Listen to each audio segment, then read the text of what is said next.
आश्चर्य, देहभान विसरून ईश्वराची आराधना. अहिल्यानगरमध्ये खाली डोके वर पाय करून महाराजांचे प्रवचन.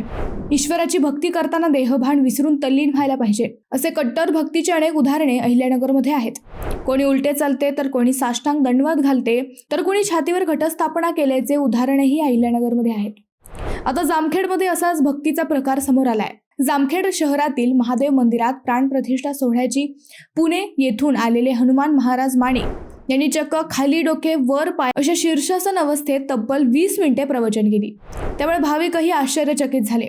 शहरातील तपणेश्वर भागातील विंचरणा नदीच्या कडेला महादेव मंदिर असून येथे 31 फूट उंच त्रिशूळ उभारण्यात आले आहे. या त्रिशूळाची सुरुवातीला शहरातील नगर रोड शांतीनाथ आश्रमापासून मिरवणूक काढण्यात आली. मंदिराजवळ क्रेनच्या साहाय्याने हे भव्य त्रिशूळ उभे करण्यात आले.